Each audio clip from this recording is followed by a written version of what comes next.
The joint session will come to order. The chair appoints as members of the committee on the part of the House to escort the President of the United States into the chamber: the gentleman from Louisiana, Mr. Scalise; the gentleman from Minnesota, Mr. Emmer; the gentlewoman from New York, Mrs. Stefanik; the gentleman from North Carolina, Mr. Hudson; the gentleman from Alabama, Mr. Palmer; the gentleman from Louisiana, Mr. Johnson; the gentlewoman from Oregon, Mrs. Chavez DeRemer; the gentlewoman from Virginia, Mrs. Kiggins; the gentleman from New York, Mr. Jeffries; the gentlewoman from Massachusetts, Ms. Clark; the gentleman from California, Mr. Aguilar; the gentleman from California, Mr. Liu; the gentlewoman from Washington, Del Bene; the gentleman from South Carolina, Mr. Clyburn; the gentleman from Colorado, Mr. Neguse; and the gentlewoman from California, Mrs. Chu.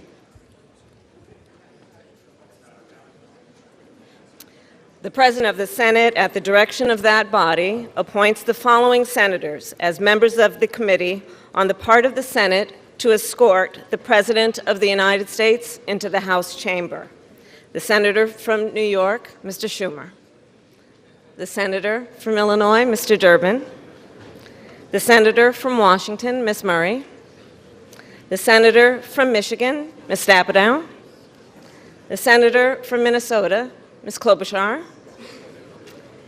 the Senator from Wisconsin, Ms. Baldwin. There she is.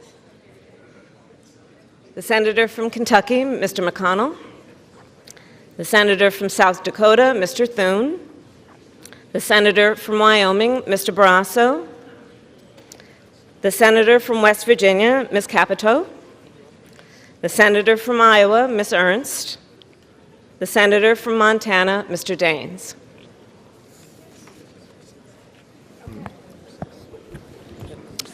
The members of the escort committee will exit the chamber through the lobby doors.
Mr. Speaker, the Dean of the Diplomatic Corps.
Mr. Speaker, the Chief Justice and Associate Justices of the Supreme Court.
Mr. Speaker, the President's Cabinet.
Mr. Speaker, the President of the United States.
Hello, hello, hello.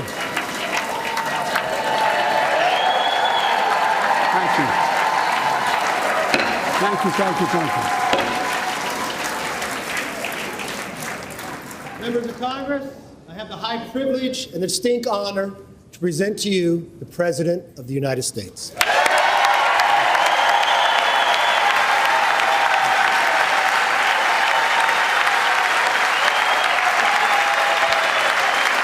Mr. Speaker. Thank you. You can smile. It's okay. Thank you, thank you, thank you. Thank you. Please.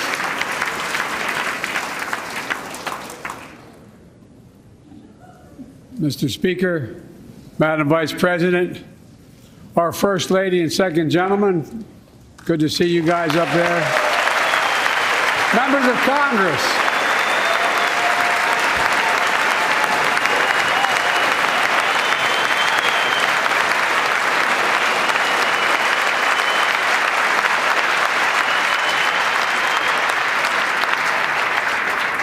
By the way, Chief Justice, I may need a court order. She gets to go to the game tomorrow, next week.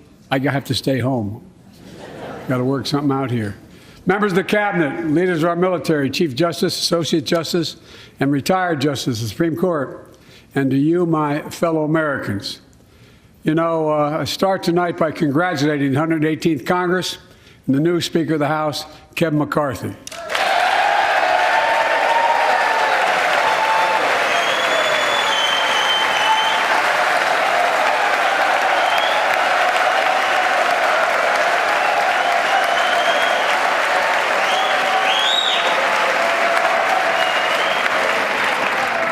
Speaker, I don't want to ruin your reputation, but I look forward to working with you.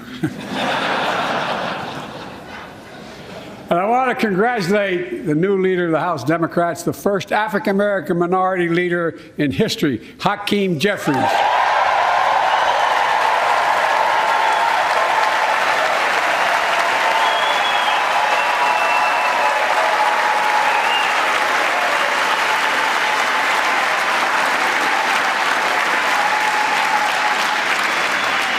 He won in spite of the fact I campaigned for him.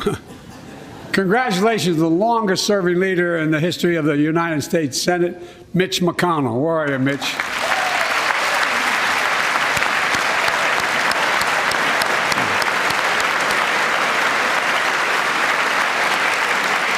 And congratulations to Chuck Schumer, another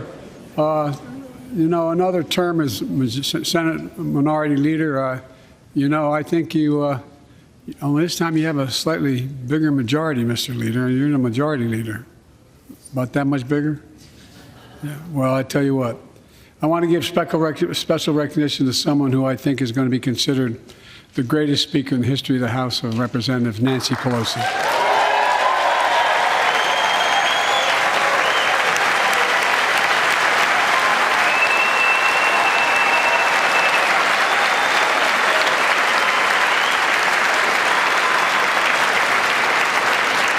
Folks, the story of America is a story of progress and resilience, of always moving forward, of never, ever giving up.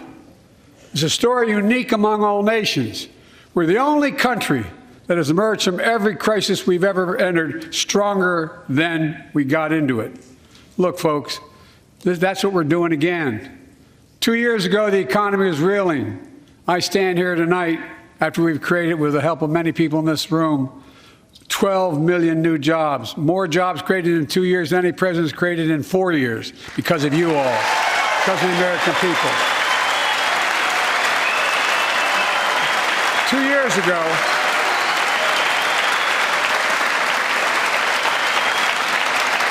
and 2 years ago, COVID had shut down, our businesses were closed, our schools were robbed of so much, and Today, COVID no longer controls our lives. And 2 years ago, democracy faced its greatest threat to the Civil War. And today, though bruised, our democracy remains unbowed and unbroken.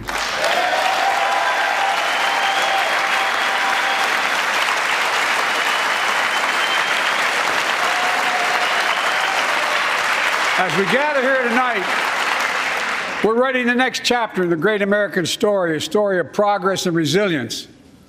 When world leaders ask me to define America, and they do, believe it or not, I can define it in one word, and I mean this: possibilities. We don't think anything is beyond our capacity. Everything is a possibility. You know, we're often told that Democrats and Republicans can't work together. But over the past 2 years, we've proved the cynics and naysayers wrong. Yes, we disagreed plenty. And yes, there were times when Democrats went alone. But time and again, Democrats and Republicans came together to defend a stronger and safer Europe. It came together to pass once in a generation infrastructure law, building bridges connecting our nation and our people. We came together to pass the most significant law ever, helping victims exposed to toxic burn pits. And in fact,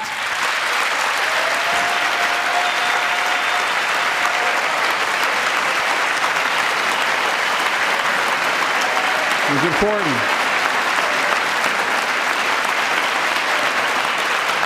And in fact, I signed over 300 bipartisan pieces of legislation since becoming president. From reauthorizing the Violence Against Women Act, to the Electoral Count Reform Act, the Respect for Marriage Act that protects the right to marry the person you love. And to my Republican friends, if we could work together the last Congress, there's no reason we can't work together and find consensus on important things in this Congress as well. I think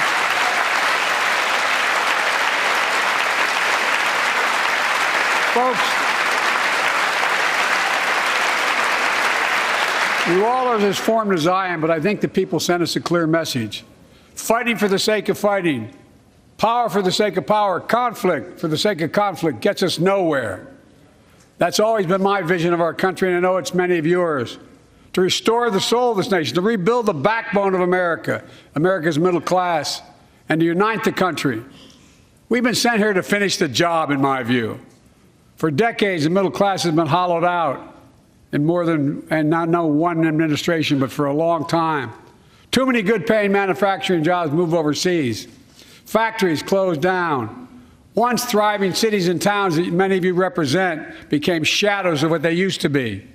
And along the way, something else we lost: pride, our sense of self-worth. I ran for president to fundamentally change things, to make sure our economy works for everyone, so we can all feel that pride in what we do. To build an economy from the bottom up and the middle out, not from the top down. Because when the middle class does well, the poor have a ladder up, and the wealthy still do very well. We all do well.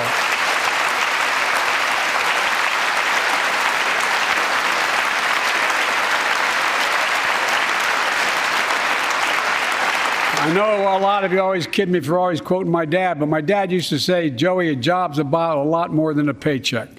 He really would say this. It's about a lot more than a paycheck. It's about your dignity. It's about respect.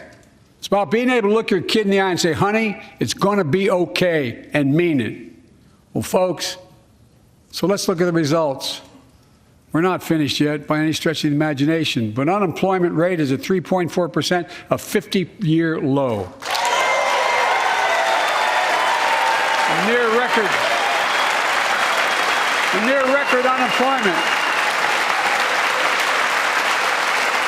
Near record unemployment for black and Hispanic workers. We've already created, your help, 800,000 good-paying manufacturing jobs, the fastest growth in 40 years. And where is it written? Where is it written that America can't lead the world in manufacturing? And I don't know where that's written.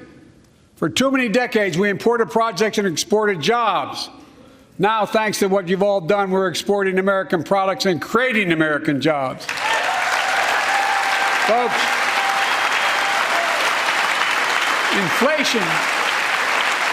Inflation has been a global problem because the pandemic disrupted our supply chains, and Putin's unfair and brutal war in Ukraine disrupted energy supplies as well as food supplies, blocking all that grain in Ukraine. But we're better positioned than any country on earth right now. But we have more to do. But here at home, inflation is coming down. Here at home, gas prices are down $1.50 from their peak. Food inflation is coming down, not fast enough, but coming down. Inflation has fallen every month for the last 6 months, while take-home pay has gone up.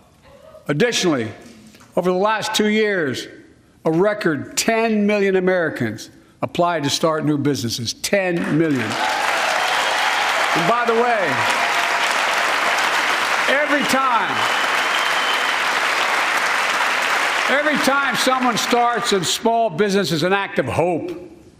And Madam Vice President, I want to thank you for leading that effort to ensure that small businesses have access to capital and the historic laws we enacted that are going to just come into being. Standing here last year, I shared with you a story of American genius and possibilities. Semiconductors, small computer chips the size of a fingerprint that power everything from cell phones to automobiles and so much more. These chips were invented in America. Let's get that straight. They were invented in America. We used to make 40% of the world's chips. In the last several decades, we lost our edge. We're down to only producing 10%. We all saw what happened during the pandemic when chip factories shut down overseas. Today's automobiles need 3,000 chips, each of those automobiles. But American automobiles couldn't make enough cars because there weren't enough chips. Car prices went up, people got laid off. So did everything from refrigerators to cell phones. We can never let that happen again. That's why we came together to pass the Bipartisan Chips and Science Act.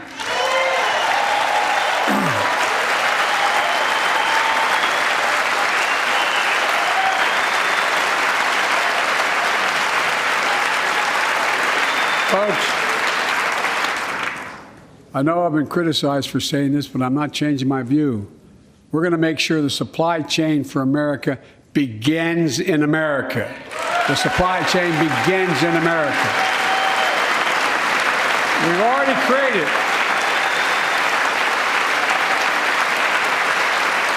created 800,000 new manufacturing jobs without this law, before the law kicks in. With this new law, we're going to create hundreds of thousands of new jobs across the country. And I mean all across the country, throughout not just the coast, but through the middle of the country as well. That's going to come from companies that have announced more than $300 billion in investment in American manufacturing over the next few years. Outside of Columbus, Ohio, Intel is building semiconductor factories on 1,000 acres, literally a field of dreams. It's going to create 10,000 jobs, that one investment, 7,000 construction jobs, 3,000 jobs in those factories once they're finished. They call them factories. Jobs paying an average of $130,000 a year, and many do not require a college degree.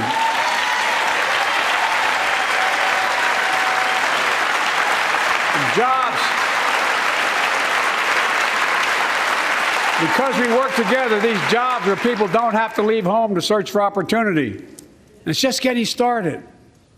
Think about the new homes, the small businesses, the medium-sized businesses. So much more that's going to be needed to support those 3,000 permanent jobs and the factories that are going to be built.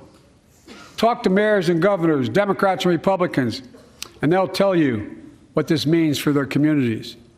We're seeing these field of dreams transform to the heartland. But to maintain the strongest economy in the world, we need the best infrastructure in the world. And folks, as you all know, we used to be #1 in the world in infrastructure. We've sunk to 13th in the world.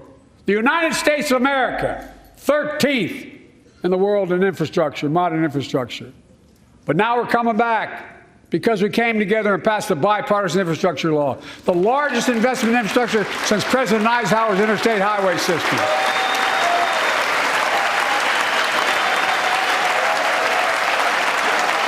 And folks, already we've funded over 20,000 projects, including major airports from Boston to Atlanta to Portland. Projects that are going to put thousands of people to work rebuilding our highways, our bridges, our railroads, our tunnels, ports, airports, clean water, high-speed internet, all across America. Urban, rural, tribal. And folks, we're just getting started. We're just getting started.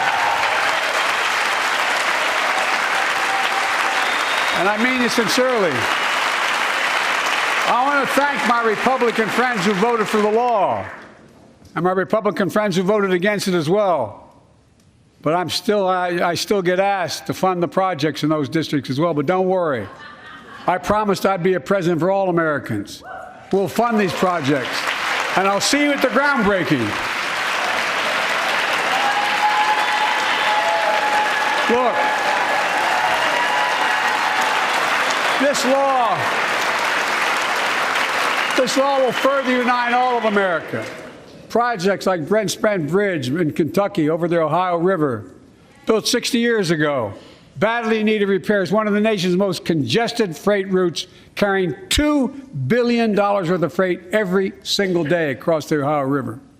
And folks, I've been talking about fixing it for decades, but we're really finally going to get it done. Yes. I went there last month with Democrats and Republicans and from both states to deliver a commitment of $1.6 billion for this project. And while I was there, I met a young woman named Sarah, who's here tonight. I don't know where Sarah is. Is she up in the box? I don't know. Sarah, how are you? Well, Sarah, for 30 years,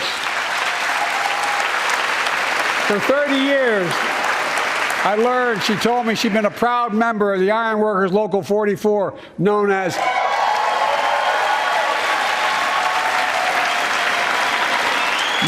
the Cowboys in the Sky. The folks who built Cincinnati's skyline. Sarah said she can't wait to be 10 stories above the Ohio River building that new bridge. God bless her. That's pride. And that's what we're also building. We're building back pride. Look, we're also replacing poisonous lead pipes that go into 10 million homes in America, 400,000 school and child care centers.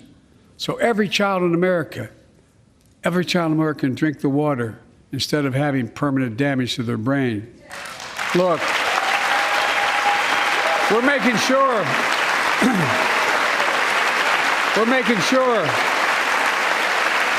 that every community in America has access to affordable high-speed internet. No parent should have to drive by McDonald's parking lot to help them do their homework online with their kids, which many thousands were doing across the country. And when we do these projects, and again I get criticized for this, but I make no excuses for it, we're going to buy American. We're going to buy America. Folks,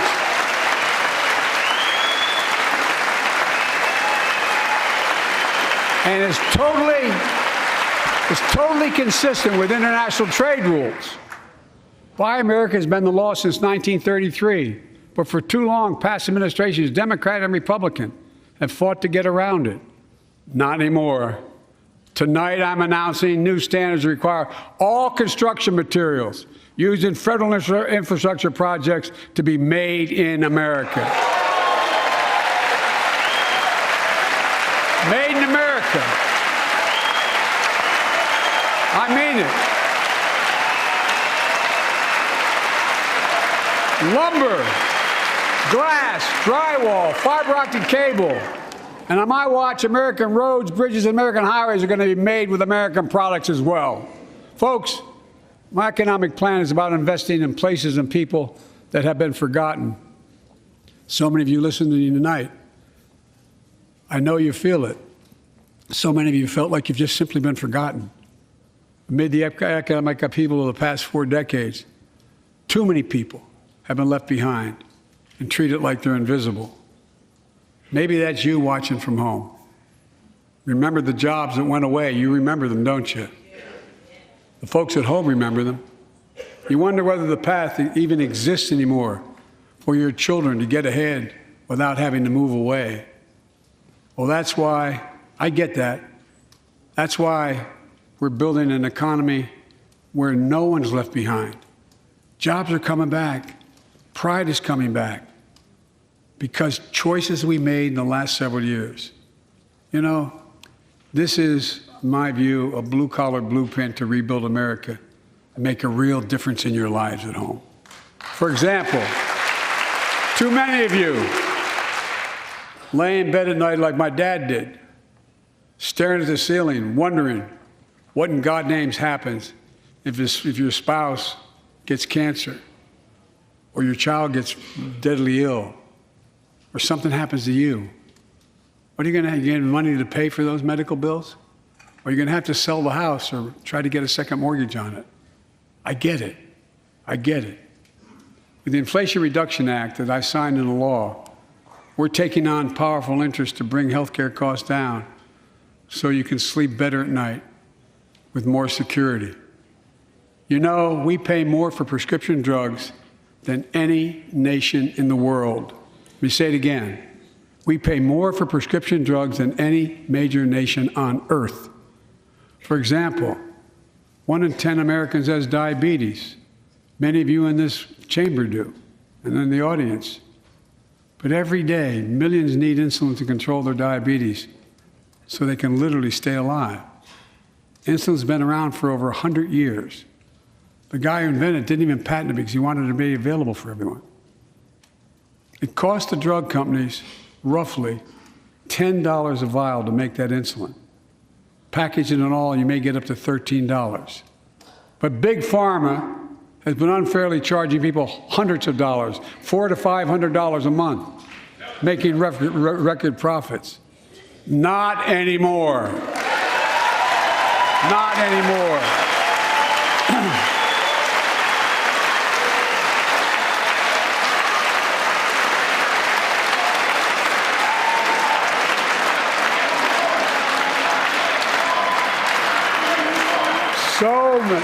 So many things that we did are only now coming to fruition.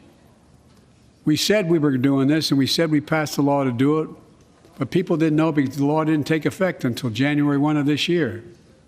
We capped the cost of insulin at $35 a month for seniors on Medicare. People are just finding out. I'm sure you're getting the same calls I'm getting. Look, there are millions of other Americans who do not or are not on Medicare, including 200,000 young people with type 1 diabetes who need this insulin to stay alive. Let's finish the job this time. Let's cap the cost of insulin for everybody at $35.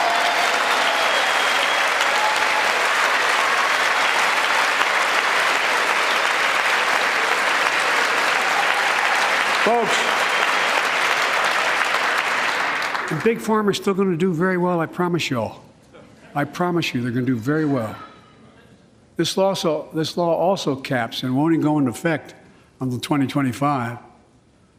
Costs, out-of-pocket drug costs for seniors on Medicare at a maximum of $2,000 a year. You don't have to pay more than $2,000 a year, no matter how much your drug costs are. Because you know why? You all know it. Many of you, like many in my family, have cancer. You know the drugs can range from $10,000, $11,000, $14,000, $15,000 for the cancer drugs. And if drug prices rise faster than inflation, drug companies are going to have to pay Medicare back the difference. We're finally giving Medicare the power to negotiate drug prices. Bringing down prescription drug costs doesn't just save seniors money, it cuts the federal deficit by billions of dollars, by hundreds of billions of dollars. Because these prescription drugs are drugs purchased by Medicare to keep their commitment to the seniors. Well, guess what? Instead of paying $400 or $500 a month, you're paying $15. That's a lot of savings for the federal government. And by the way, why wouldn't we want that? Now, some members here are threatening, and I know it's not an official party position, so I'm going to exaggerate, but threatening to repeal the Inflation Reduction Act. As my coach, that's okay, that's fair. As my football coach used to say, lots of luck in your senior year. Make no mistake, if you try anything to raise the cost of producing jobs, I will veto it. Look, I'm pleased to say that more Americans have health insurance now than ever in history. A record 16 million people are enrolled in the Affordable Care Act. And thanks to the law I signed last year, saving millions are saving $800 a year on their premiums. And by the way, that law was written and the benefit expires in 2025. So my plea to some of you, at least in this audience, let's finish the job and make these savings permanent. Expand coverage of Medicaid.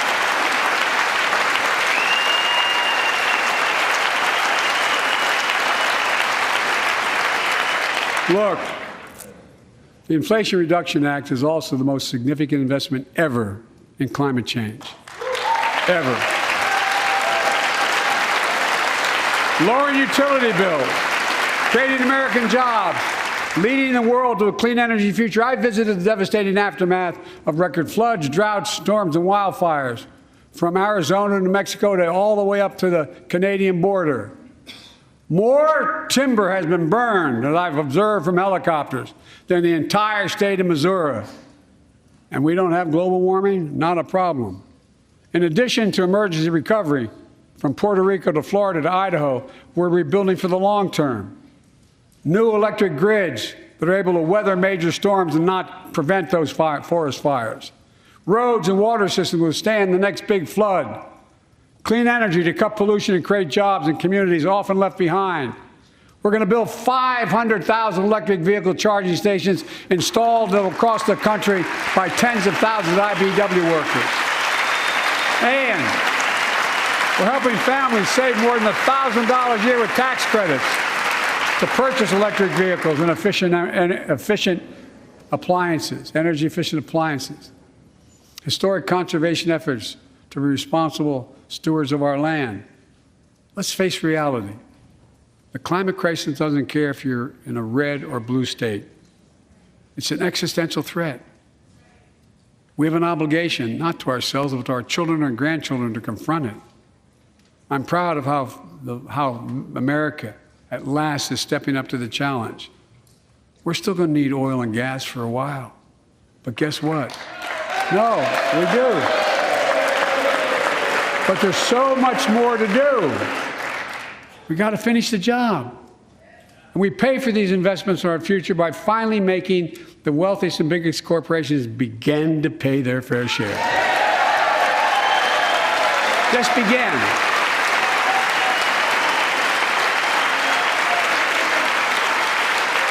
Look, I'm a capitalist, but pay your fair share.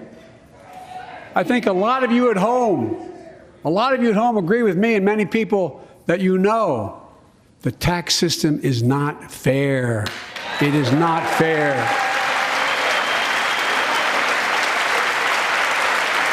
Look, the idea that in 2020, 55 of the largest corporations in America, the Fortune 500, made $40 billion in profits and paid zero in federal taxes? Zero? Folks, it's simply not fair.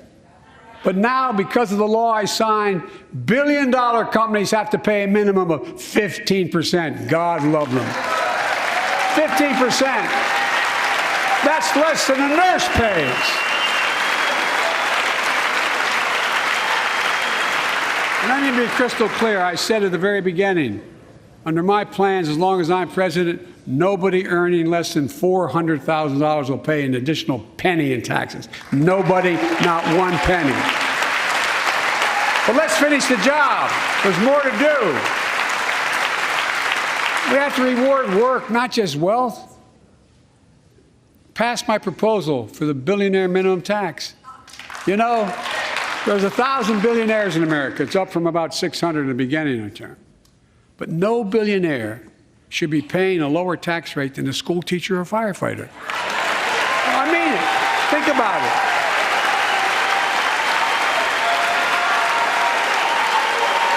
I mean, look.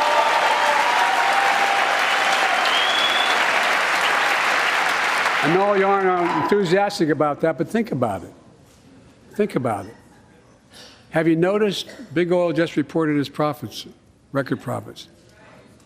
Last year they made $200 billion in the midst of a global energy crisis. I think it's outrageous. Why? They invested too little of that profit to increase domestic production. And when I talk to a couple of them, they say, we're afraid you're going to shut down all the oil wells, all the oil refineries anyway, so why should we invest in them? I said, we're going to need oil for at least another decade, and that's going to exceed and beyond that. We're going to need it. Production. If they had, in fact, invested in the production to keep gas prices down, instead, they used the record profits to buy back their own stock, rewarding the CEOs and shareholders. Corporations ought to do the right thing. That's why I propose we quadruple the tax on corporate stock buybacks and encourage long-term investments. They'll still make considerable profit. Let's finish the job and close the loophole to allow very wealthy to avoid paying their taxes. Instead of cutting the number of audits for wealthy taxpayers, I just signed a law to reduce the deficit by $114 billion by cracking down on wealthy tax cheats. That's being fiscally responsible. In the last 2 years, my administration has cut the deficit by more than $1.7 trillion, the largest deficit reduction in American history.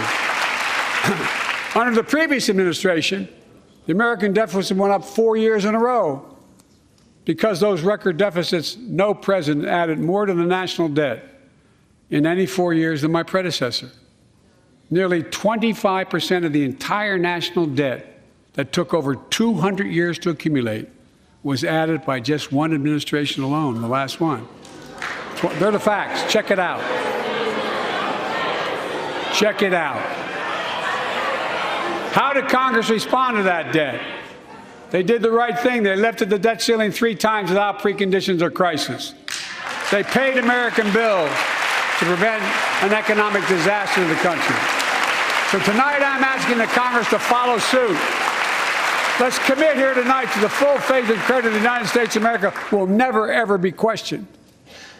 Some of my Republican friends want to take the economy hostage. I get it, unless I agree to their economic plans.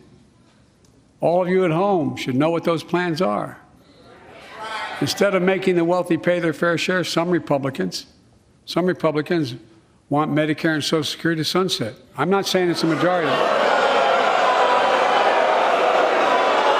Let me give you, anybody who doubts it, contact my office.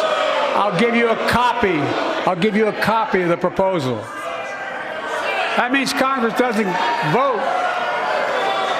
Well, I'm glad to see you. No, I tell you, I enjoy conversion. You know, it means if Congress doesn't keep the programs the way they are, they'd go away. Other Republicans say, I'm not saying it's a majority of you. I don't even think it's even a significant, but it's being proposed by individuals. I'm not politely not naming them, but it's being proposed by some of you. Look, folks, the idea is that we're not going to be moved into being threatened to default on the debt if we don't respond. Folks,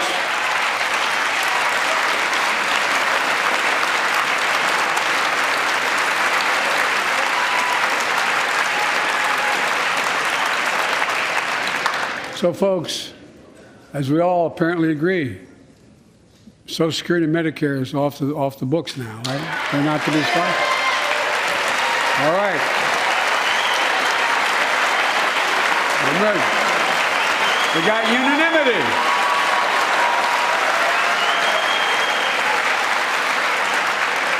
Social Security and Medicare are a lifeline for millions of seniors. Americans have to pay into them from the very first paycheck they started. So tonight, let's all agree, and we apparently are, let's stand up for seniors.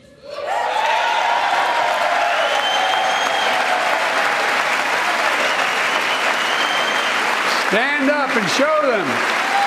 We will not cut Social Security. We will not cut Medicare. Those benefits belong to the American people. They earned it. And if anyone tries to cut Social Security, which apparently no one's going to do, and if anyone tries to cut Medicare, I'll stop them. I'll veto it. And look, I'm not going to allow them to be taken away. Not today, not tomorrow, not ever. But apparently it's not going to be a problem.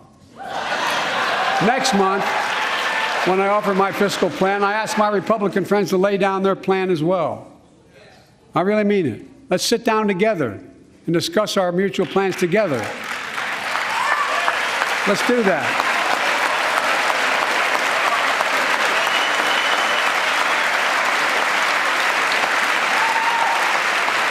I can tell you, the plan I'm going to show you is going to cut the deficit by another $2 trillion. And it won't cut a single bit of Medicare or Social Security. In fact, we're going to extend the Medicare Trust Fund at least 2 decades, because that's going to be the next argument. How do we keep it solvent, right? Well, we'll not raise tax on anyone making under $400,000, but we'll pay for it the way we talked about tonight, by making sure that the wealthy and big corporations pay their fair share. Look. Here's the deal. They aren't just taking advantage of the tax code. They're taking advantage of you, the American consumer. Here's my message to all of you out there. I have your back.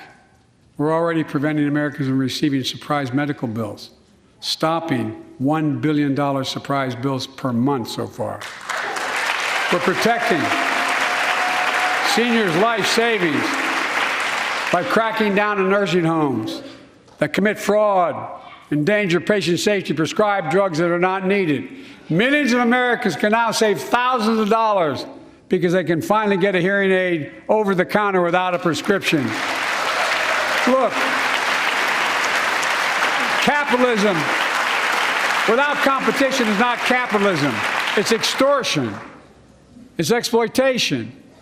Last year, I cracked down with the help of many of you on foreign shipping companies that were making you pay higher prices for every good coming into the country.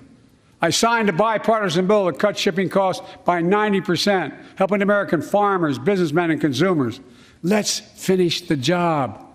Pass the bipartisan legislation to strengthen antitrust enforcement and prevent big online platforms from giving their own products an unfair advantage.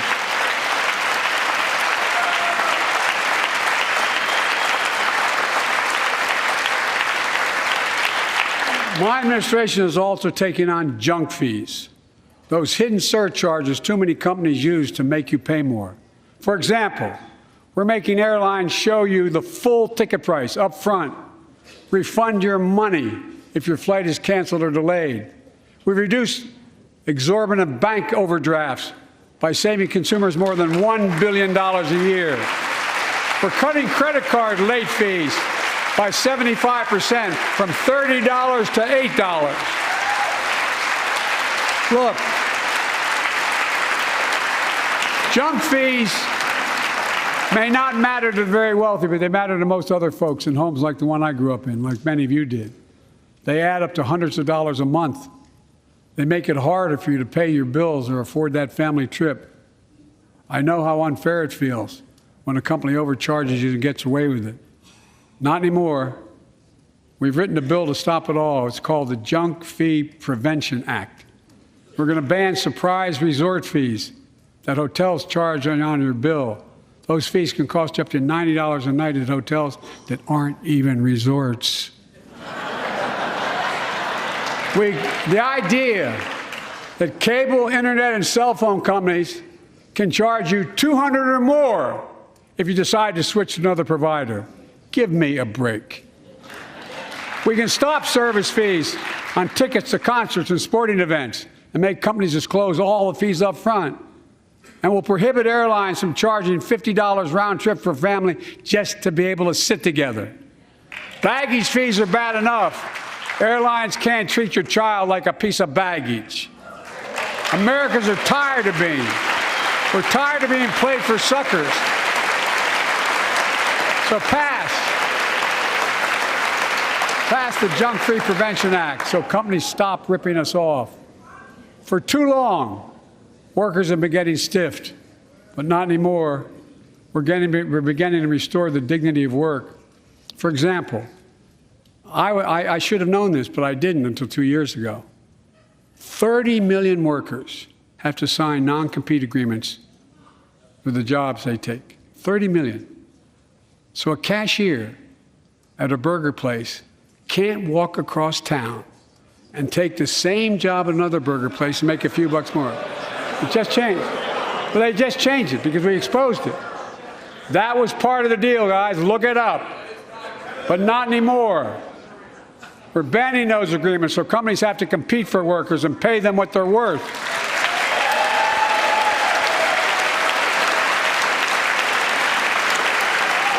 And I must tell you,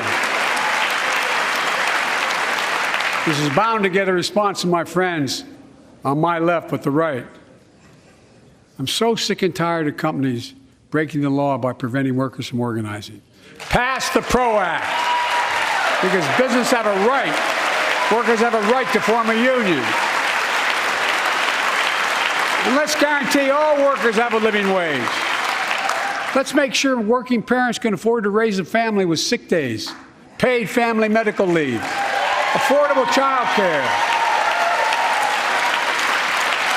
That's going to enable millions of more people to go and stay at work. And let's restore the full child tax credit, which gave tens of millions of parents some breathing room and cut child poverty in half to the lowest level in history. And by the way, when we do all these things, we increase productivity. We increase economic growth. So let's finish the job and get more families access to affordable, quality housing. Let's get seniors who want to stay in their homes the care they need to do so. Let's give more breathing room to millions of family caregivers looking after their loved ones. Pass my plan so we get seniors and people with disabilities the home care and services they need. And support the workers who are doing God's work. These plans are fully paid for and we can afford to do them. Restoring the dignity of work means making education an affordable ticket to the middle class. You know, when we made public education, 12 years of it, universal in the last century, we made the best educated, best paid, we became the best educated, best paid nation in the world. But the rest of the world's caught up. It's caught up. Jill, my wife, who teaches full time, has an expression. I hope I get it right, kid. Any nation that out-educates us is going to out-compete us. Any nation that out-educates is going to out-compete us. Folks, we all know 12 years of education is not enough to win the economic competition of the 21st century.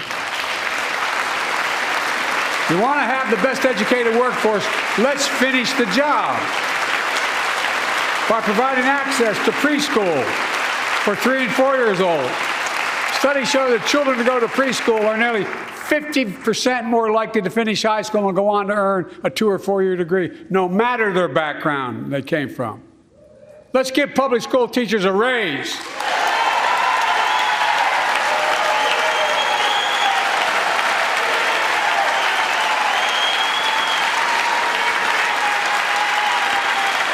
We're making progress by reducing student debt, increasing Pell Grants for working and middle-class families. Let's finish the job and connect students to career opportunities starting in high school. Provide access to 2 years of community college, the best career training in America in addition to being a pathway to a 4-year degree. Let's offer every American a path to a good career, whether they go to college or not. And folks, in the midst of the COVID crisis, when schools were closed, and we were shutting down everything. Let's recognize how far we came in the fight against the pandemic itself. While the virus is not gone, thanks to the resilience of the American people and the ingenuity of medicine, we've broken the COVID grip on us. COVID deaths are down by 90%. We've saved millions of lives and opened up our country. We opened our country back up, and soon we'll end the public health emergency. But that's called a public health emergency. But we'll remember the toll and pain that's never going to go away. More than 1 million Americans lost their lives to COVID. 1 million. Families grieving, children orphaned, empty chairs at the dining room table constantly reminding you that she used to sit there. Remembering them, we remain vigilant. We still need to monitor dozens of variants and support new vaccines and treatments. So Congress needs to fund these efforts and keep America safe. And as we emerge from this crisis stronger, we're also got to double down on prosecuting criminals who stole relief money meant to keep workers and small businesses afloat.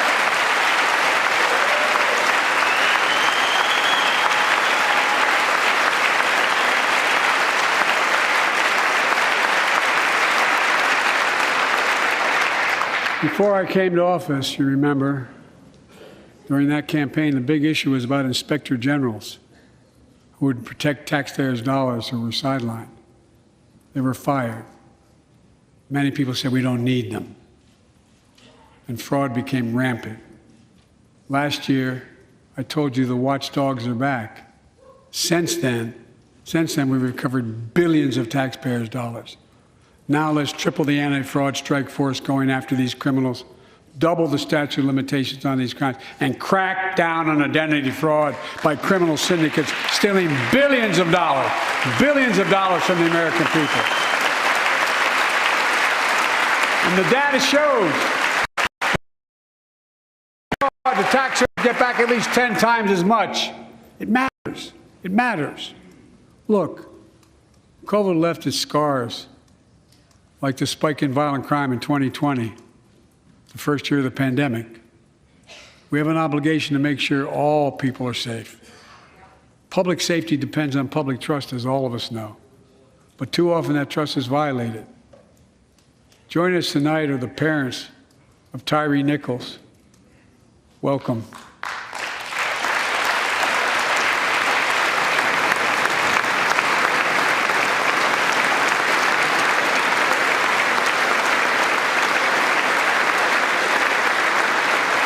We had to bury Tyree last week.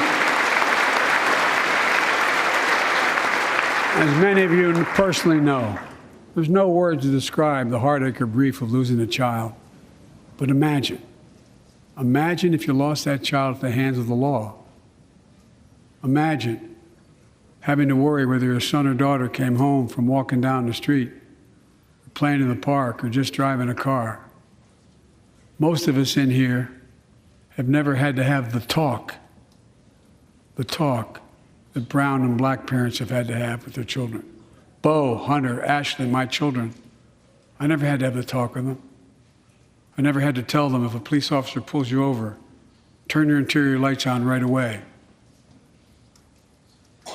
Don't reach for your license. Keep your hands on the steering wheel. Imagine having to worry like that every single time your kid got in a car. Here's what Tyree's mother shared with me when I spoke to her. When I asked her how she finds the courage to carry on and speak out. With the faith of God, she said her son was, quote, a beautiful soul, and something good will come of this. Imagine how much courage and carry that takes. It's up to us, to all of us. We all want the same thing. Neighborhoods free of violence, law enforcement who earns the community's trust.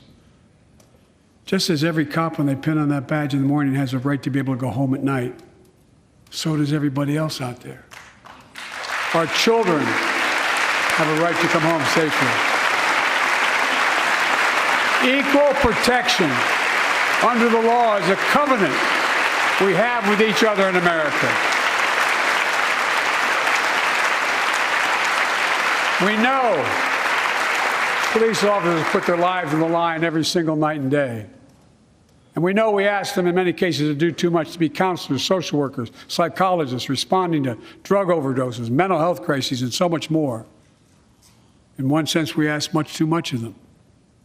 I know most cops and their families are good, decent, honorable people, the vast majority. But they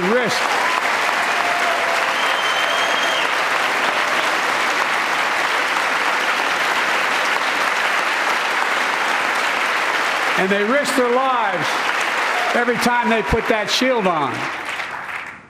But what happened to Tyree in Memphis happens too often. We have to do better. Give law enforcement the real training they need. Hold them to higher standards. Help them succeed in keeping us safe. We also need more first responders and professionals to address the growing mental health, substance abuse challenges. More resources to reduce violent crime and gun crime. More community intervention programs. More investment in housing, education, and job training. All this can help prevent violence in the first place. And when police officers or police departments violate the public trust, they must be held accountable. With the support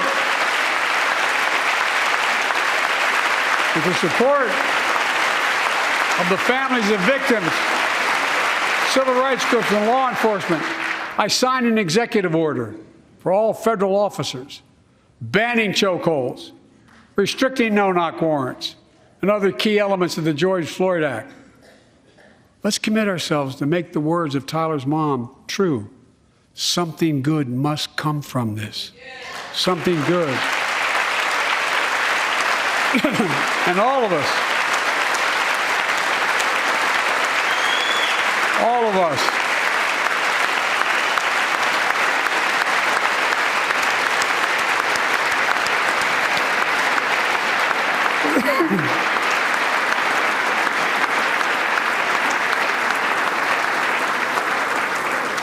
folks, it's difficult, but it's simple.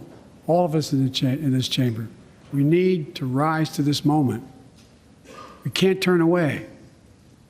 Let's do what we know in our hearts that we need to do. Let's come together to finish the job on police reform. Do something. Do something. That was the plea of parents who lost their children in Uvalde. I met with every one of them. Do something about gun violence. Thank God. Thank God we did. Passing the most sweeping gun safety law in 3 decades. That includes things like that the majority of responsible gun owners already support. Enhanced background checks for 18 to 21 years old. Red flag laws, keeping guns out of the hands of people who are a danger to themselves and others. But we know our work is not done. Joining us tonight is Brandon Say, a 26-year-old hero. Brandon put his college dreams on hold to be at his mom's side. His mom's side when she was dying from cancer. And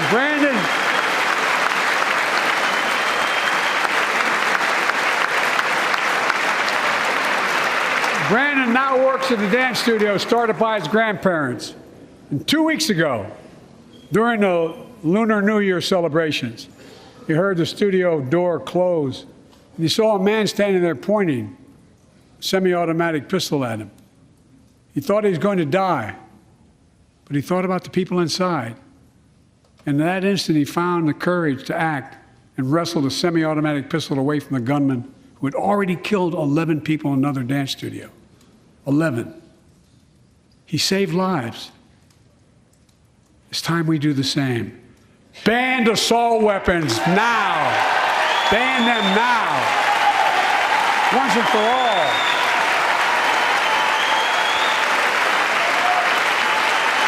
I led the fight to do that in 1994. And in 10 years, that ban was law and mass shootings went down. After we let it expire in the Republican administration, mass shootings tripled. Let's finish the job and ban these assault weapons. And let's also come together on immigration. Make it a bipartisan issue once again.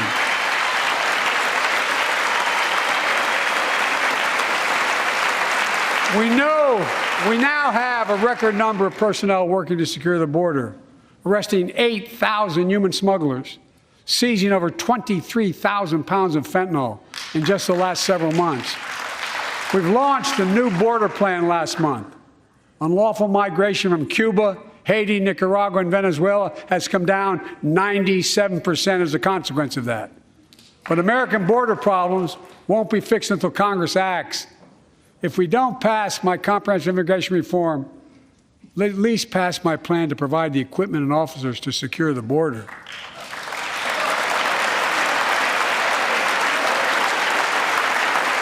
And a pathway to citizenship for dreamers, those on temporary status, farm workers, essential workers. Here in the People's House, it's our duty to protect all the people's rights and freedoms. Congress must restore the right and the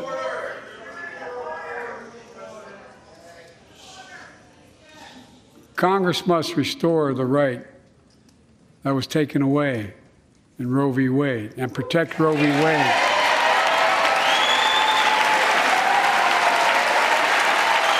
Give every woman a constitutional right.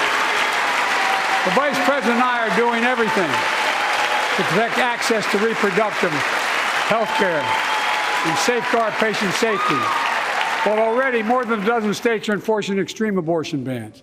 Make no mistake about it. If Congress passes a national ban, I will veto it. But let's also pass the Bipartisan Equality Act to ensure LGBTQ Americans, especially transgender young people, can live with safety and dignity. Our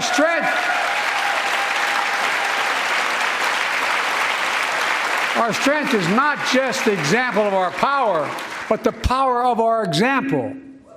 Let's remember the world's watching. I spoke in this chamber 1 year ago, just days after Vladimir Putin unleashed his brutal attack against Ukraine. A murderous assault, evoking images of death and destruction Europe suffered in World War II. Putin's invasion has been a test for the ages, a test for America, a test for the world. Would we stand for the most basic of principles? Would we stand for sovereignty? Would we stand for the right of people to live free of tyranny? Would we stand for the defense of democracy? For such defense matters to us because it keeps peace and prevents open season on would-be aggressors and threatens our prosperity. 1 year later, we know the answer. Yes, we would, and we did. We did. And together, we did what America always does at our best. We led. We united NATO. We built a global coalition. We stood against Putin's aggression. We stood with the Ukrainian people. Tonight, we're once again joined by Ukrainian's ambassador to the United States. She represents not just her nation, but the courage of her people. Our ambassador is here, united. We're united in our support of your country. Will you stand so we can all take a look at you? Thank you.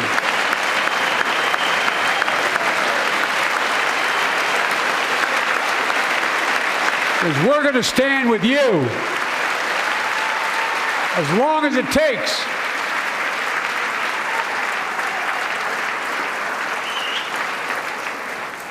Our nation is working for more freedom, more dignity, more peace, not just in Europe, but everywhere. Before I came to office, the story was about how the People's Republic of China was increasing its power and America was failing in the world. Not anymore. We made clear, and I made clear in my personal conversations, which have been many, with President Xi, that we seek competition, not conflict. But I will make no apologies that we're investing to make America stronger, investing in American innovation and industries that will define the future, that China intends to be dominated. Investing in our alliances and working with our allies to protect advanced technologies so they will not be used against us. Modernizing our military to safeguard stability and deter aggression. Today, we're in the strongest position in decades to compete with China or anyone else in the world. Anyone else in the world. And I'm committed.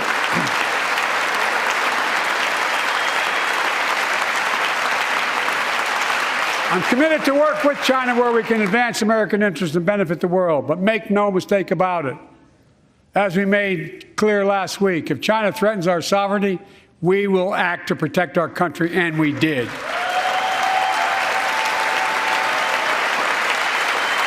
Look, let's be clear. Winning the competition should unite all of us. We face serious challenges across the world. But in the past 2 years, democracies have become stronger, not weaker. Autocracies have grown weaker, not stronger. Name me a world leader who changed places with Xi Jinping. Name me one. Name me one. America's rallying the world to meet those challenges, from climate to global health, to food insecurity, to terrorism, to territorial aggression. Allies are stepping up, spending more, and doing more. Look, the bridges we're forming between partners in the Pacific and those in the Atlantic, and those who bet against America are learning how wrong they are. It's never, ever been a good bet to bet against America. Never.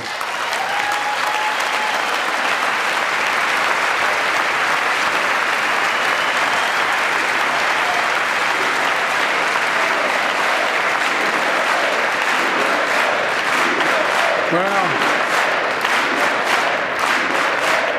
when I came to office, most assured that bipartisanship assumed was impossible, but never believed it. That's why a year ago I offered a unity agenda to the nation as I stood here. We made real progress together. We passed a law making it easy for doctors to prescribe effective treatments for opioid addiction. We passed the gun safety law, making historic investments in mental health. We launched the ARPA-H drive for breakthrough in the fights against cancer, Alzheimer's, and diabetes, and so much more. We passed the Heath Robinson PACT Act, named after the late Iraq War veteran whose story about exposure to toxic burn kits I shared here last year.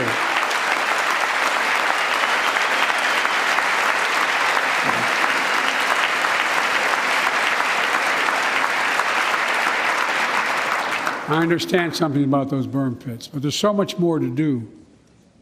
We can do it together. Joining us tonight is a father named Doug from Newton, New Hampshire. He wrote Jill, my wife, a letter, and me as well, about his courageous daughter, Courtney. A contagious laugh, his sister's best friend, her sister's best friend. He shared a story all too familiar to millions of Americans and many of you in the audience. Courtney discovered pills in high school. It spiraled into addiction and eventually death from a fentanyl overdose. She was just 20 years old. Describing the last 8 years without her, Doug said, "There's no worse pain." Yet their family has turned pain to purpose, working to end the stigma and change laws. He told us he wants to start a journey toward American recovery. Doug, we're with you. Fentanyl is killing more than 70,000 Americans a year. Big, you got it.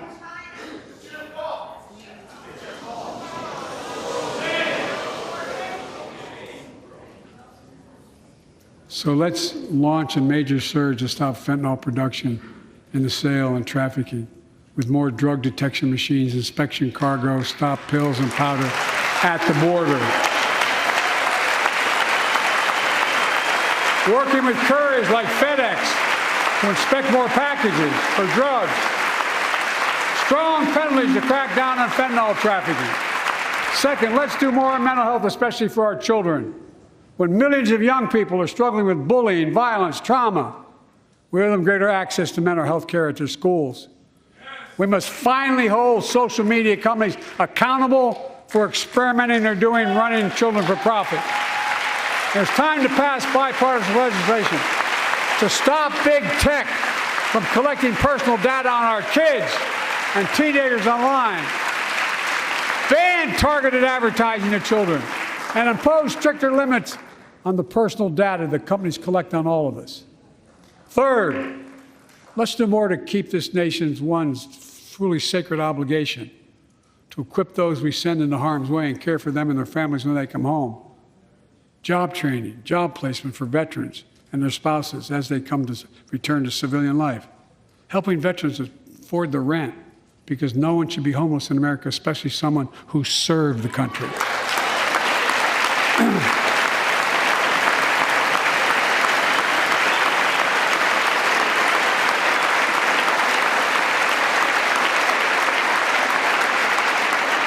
Dennis McDonough is here, of the VA. We had a first real discussion when I asked him to take the job. I'm glad he did. We were losing up to 25 veterans a day on suicide. Now we're losing 17 a day to the silent scourge of suicide. 17 veterans a day are committing suicide. More than all the people being killed in the wars. Folks, VA is doing everything it can, including expanding mental health screening, proven programs that recruits veterans to help other veterans understand what they're going through, get them the help they need. We got to do more. And fourth, last year, Jill and I reignited the cancer moonshot that I was able to start with President Obama asked me to lead our administration on this issue. Our goal is to cut the cancer death rates at least by 50% in the next 25 years. Turn more cancers from death sentences to treatable diseases. Provide more support for patients and their families. It's personal to so many of us in this audience. Joining us are Morris and Candice, an Irishman and the daughter of immigrants from Panama. They met and fell in love in New York City and got married in the same chapel Jill and I got married in New York City. Kindred spirits. He wrote us a letter about his little daughter, Ava, and I saw her just before I came over. She was just a year old when she was diagnosed with rare kidney disease, cancer. After 26 blood transfusions, 11 rounds of radiation, 8 rounds of chemo, 1 kidney removed, given a 5% survival rate. He wrote how in the darkest moments he thought, if she goes, I can't stay. Many of you have been through that as well. Jill and I understand that like so many of you. And he read Jill's book describing our family's cancer journey and how we tried to steal moments of joy where we could with Bo. For them, that glimmer of joy was the half smile of their baby girl. It meant everything to them. They never gave up hope. Little Ava never gave up hope. She turns 4 next month. They just found out Ava's beating the odds, is on her way to being cured of cancer. And she's watching from the White House tonight if she's not asleep already. For the lives we can save,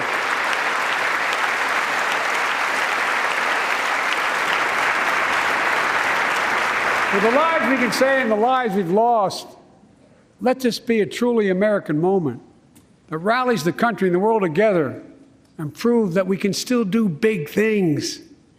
20 years ago, under the leadership of President Bush and countless advocates and champions, he undertook a bipartisan effort through PEPFAR to transform the global fight against HIV/AIDS. It's been a huge success. He thought big. He thought large. He moved. I believe we can do the same thing with cancer.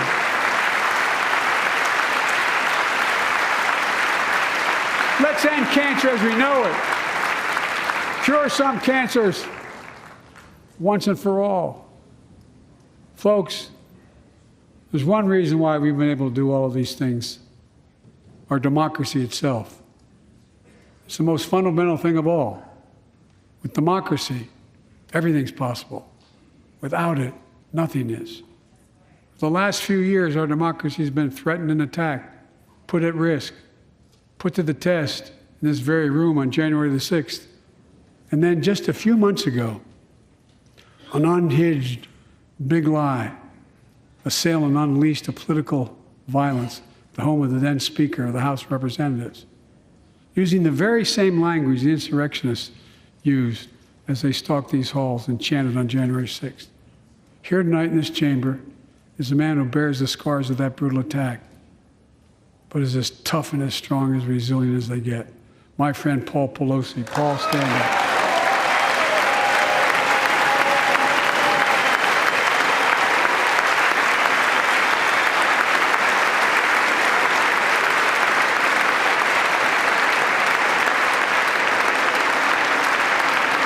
But such a heinous act should have never happened. We must all speak out. There's no place for political violence in America. We have to protect the right to vote, not suppress the fundamental right. Honor the results of our elections, not subvert the will of the people.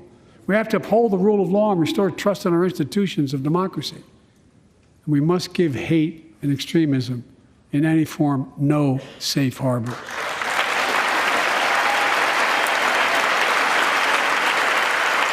Democracy must not be a partisan issue. It's an American issue. Every generation of Americans has faced a moment where they have been called to protect our democracy, defend it, stand up for it. And this is our moment. My fellow Americans, we meet tonight at an inflection point, one of those moments that only a few generations ever face, where the direction we now take is going to decide the course of this nation for decades to come. We're not bystanders of history. We're not powerless before the forces that confront us. It's within our power of we, the people. We're facing the test of our time. We have to be the nation we've always been at our best, optimistic, hopeful, forward-looking, a nation that embraces light over dark, hope over fear, unity over division, stability over chaos. We have to see each other not as enemies, but as fellow Americans. We're good people. The only nation in the world built on an idea, the only one.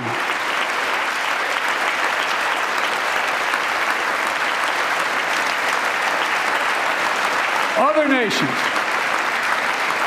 are defined by geography, ethnicity, but we're the only nation based on an idea that all of us, every one of us, is created equal in the image of God.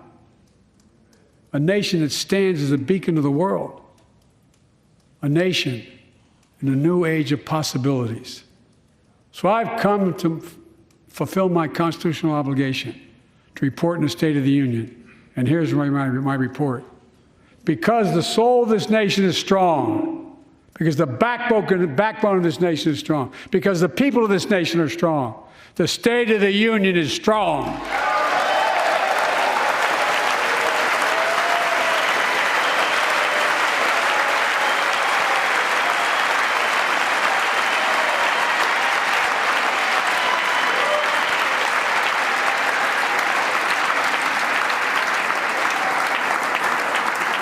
I'm not new to this place.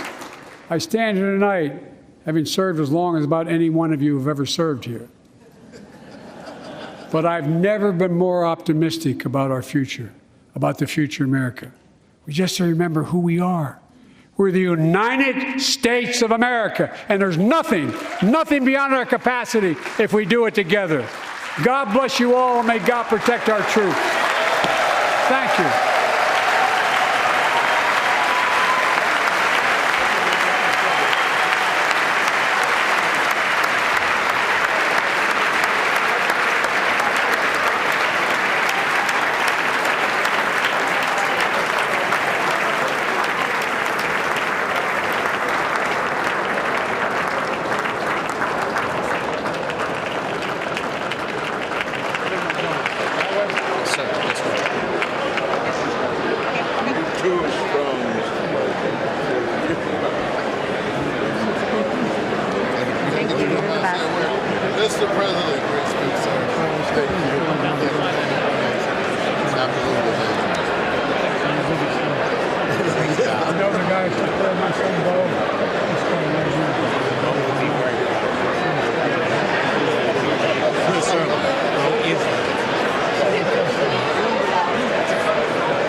How are you?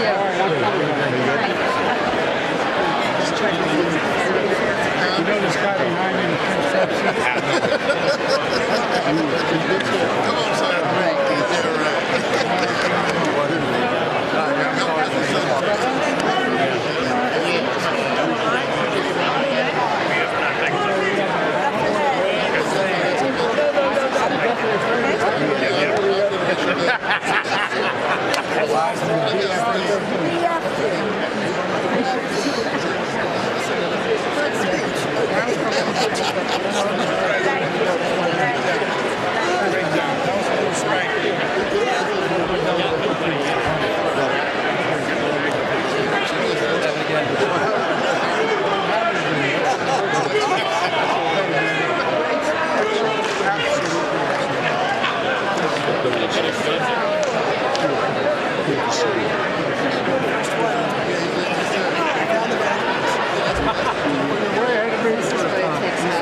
Thank you very much.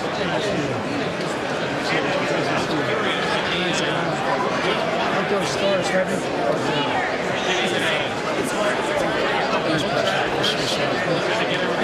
Right, sir.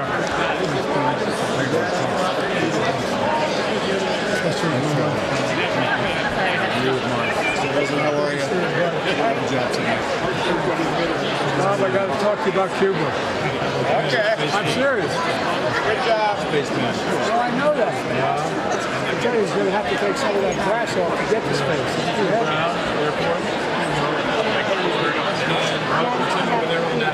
Well, by the way, my household, National Guard first.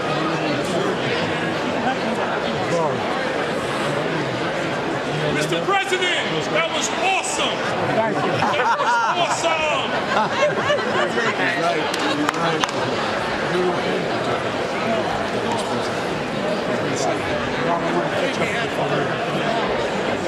Wonderful speech. Hey, man. Hey, I'm from Detroit. I'm Motor City guy. I'll tell you what. Yeah. You're the best mayor of America. Thank you. I remember sitting there and the president turned to me, swear to God, true story. We're sitting there, we've met every single day, the president and I, Obama. Yeah. And he said, Joe, turned to me and said, Joe, I want you to fix Detroit. I said, oh, no problem. That was literally the word, fix Detroit. Thank you. Yeah. That was a great speech. Great speech. It was a wonderful speech.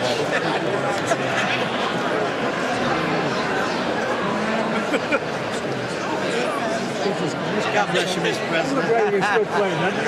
Okay. It's like you can still play. Let me know. You got guns as big as my thigh.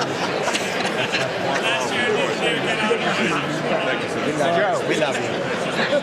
Memphis needs everything it can get. I know. We got problems. I know you do. I've been talking Wonderful. Great speech. Sorry. Sorry you guys had to sit there. I apologize. Nice to see you, Mr. President.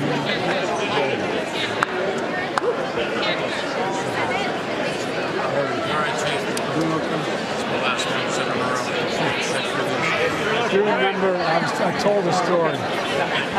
Corner. I told a story. Radio didn't see how he wasn't. He said, who do you want? It's pretty cool. I said, well, mine's not the cheers, it's for the stories. You propose reading stories. He said, read off this community. He read the foremost conservative justice in America. And he said, read the freedom. It's a true story. And I said, you're for him. I said, no, I don't know what else to do. I think this story is very good. And he said, you're for him. Kept this up. I told him how it's working. It's how it's telling. And all of a sudden, he goes, you got to leave, Joe. And I looked at him, I said, I really didn't. I said, come with me. And he walked over and walked on the part of the Judson for you. He had it there. I said he didn't miss a step. Oh, yeah, no, he had a great sense of humor. He had a great sense of humor. You confirm me in the circuit. Oh, I know.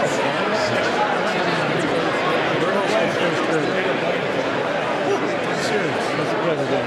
Thank you for your comments on it. Yeah, that's right. I really appreciate it. We have to do it. By the way, you need 54 of those vehicles. You got 15 that are funny. Thank you. Sorry. Mr. President. Very powerful. Very powerful. I don't know how we're going to do it. We'll try.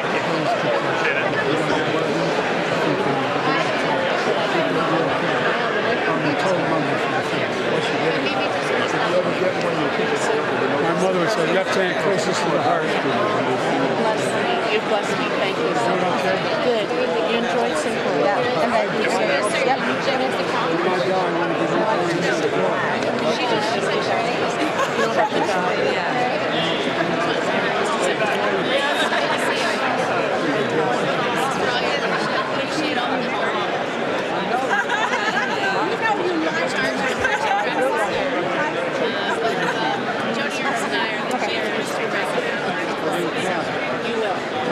How are you? Good. How are you doing? Good to see you. Good. This is Gabe Vasquez from New Mexico, and I know great. And these are our newest members. Yes, of course.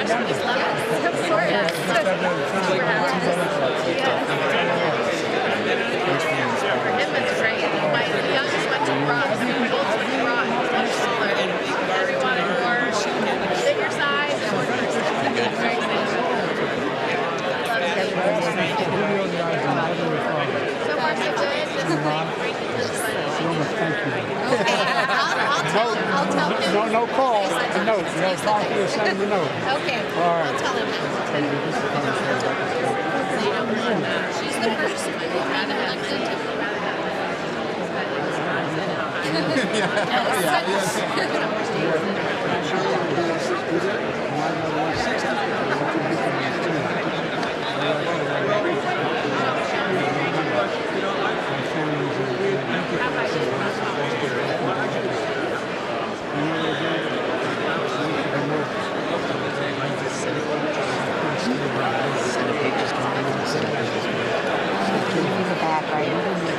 Looking for the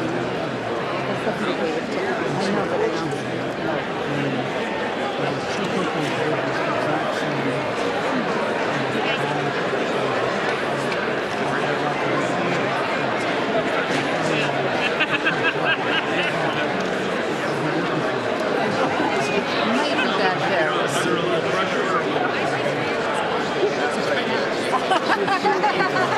tell the president I'll pick it up. Yeah, this one has a lot of spines. I can tell you.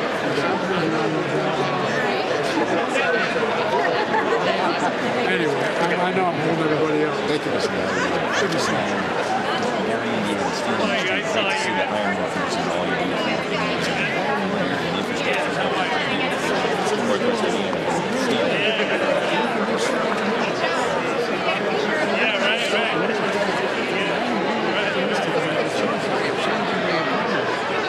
There's a $1 billion project for hydrogen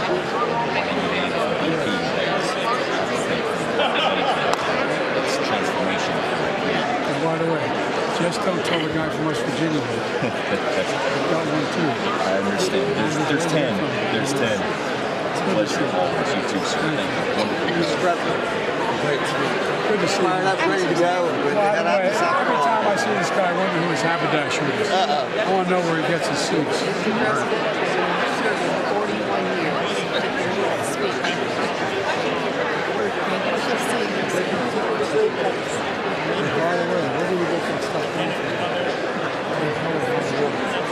It's gigantic.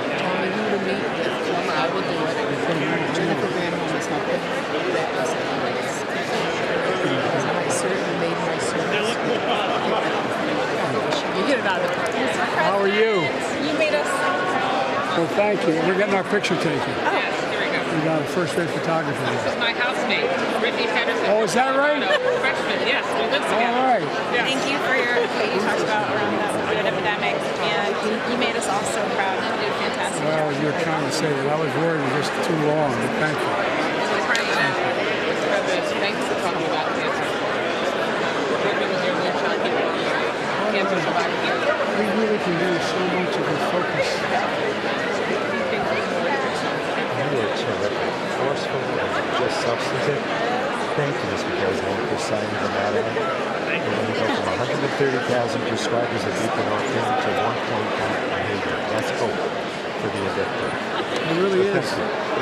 It was masterful. It's a legacy beyond belief.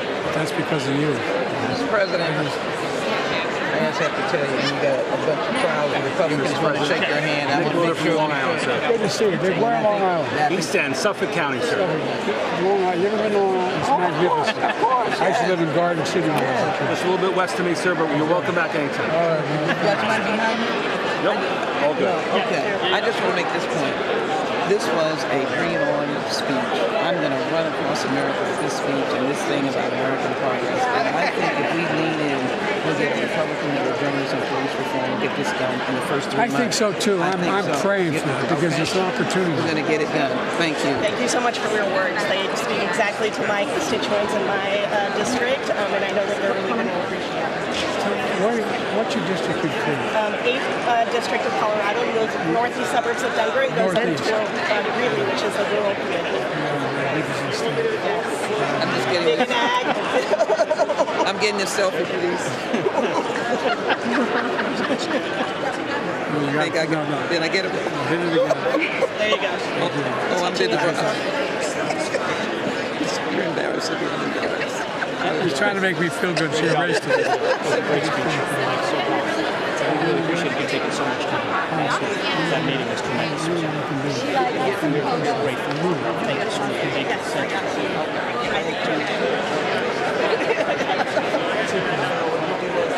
You got it. Thank you for raising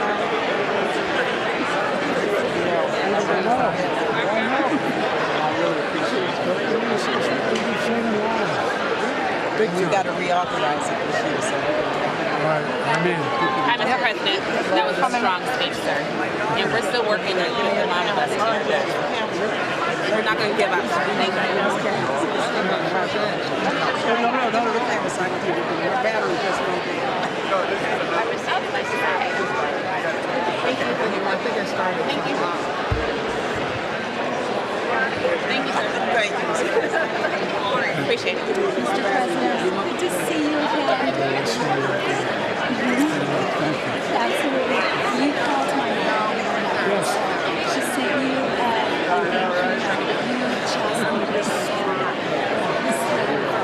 so thank you. No, you're good. Flip it around. I know. Can I get a selfie? And I want you to meet Mark Mono. You didn't do that with me at the National Prayer Breakfast. You gotta go. You gotta get me. You know. No, but seriously, I got a bunch of good ones with me when we came to visit you guys the other day. I'm mental health, raised by a mother diagnosed with mental health.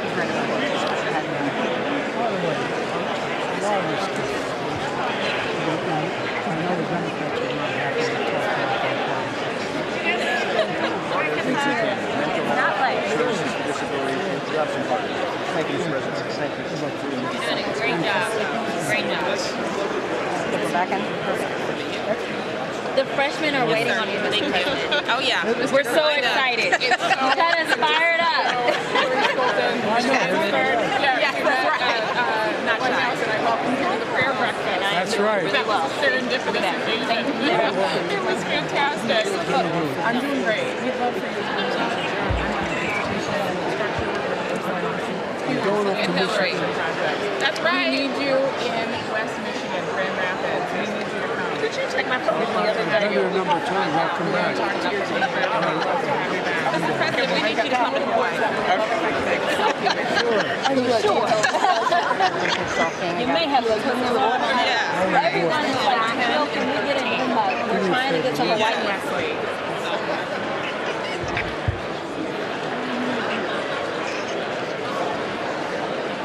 Oh, okay.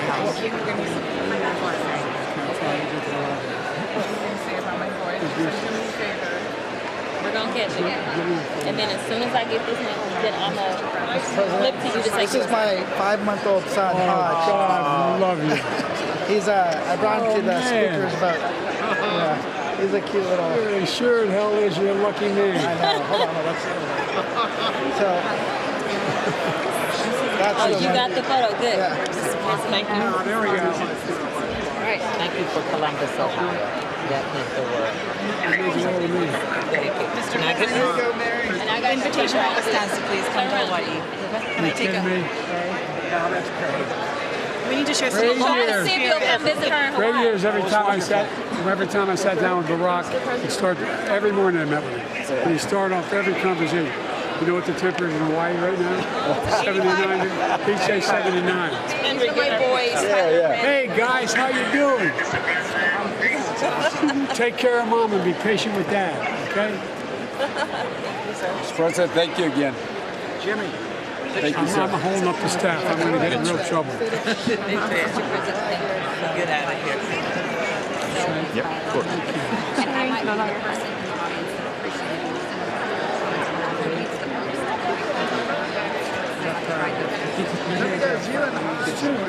People are getting angry. They feel like they're being used. So true. So anything I can do to help support that effort, I will.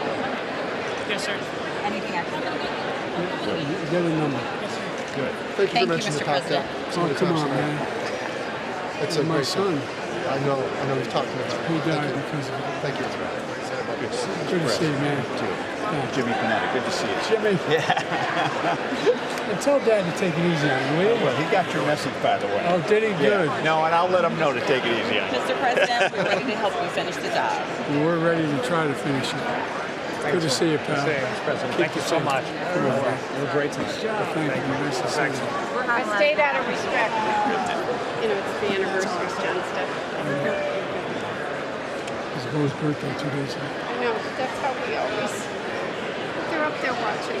Yep. I believe it. Hey, man. Hey, Mr. President, Morgan McGarty, Democrat from Kentucky. Kentucky, how's that, boy? Good to see you. It's Good to see you. And he's a good one. My 4-year-old asked me to ask you this, if she can come to Easter. Sure she can come. Okay, there we go. With or without you. We'll take care of it. I'll tell her that she's got the invite. Grace. How you doing, pal? Thanks. We don't want to wait for that. But we can do this. By the way, 85% of the time is already been passed. We just got to get it done. And let people know. They don't know. That's right. That's right. I talk all the time. And they really do.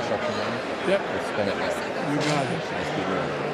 By the way, you're speech to the choir. Sir, good to see you. Good to see Thanks you, for your man. time tonight. And I want to catch up with you again on the California water. We let 500,000 acres go dry in agriculture last year, and I don't know where the food's going to come from. I don't either. I've been out there this whole time. Yeah, appreciate that. So, we need Bureau of So the Reclamation. two houses now resolved. All right. Okay, thanks. The House will come to order. For what purpose does the gentleman from Louisiana seek recognition? Mr. Speaker, I move that the President 想背着背包自我放风出去走走吗？人们真的很需要一个和自己合拍的背包。一个粉红色的背包可以改变一天的心情。如果你帮他背背包，他会记得你的贴心。中天文创品牌 Keep Going 系列多功能双肩后背包，樱花粉、奶茶色2款，内有夹层可装 notebook， 即刻入手，请上快点购。有您的支持，中天 Keep Going。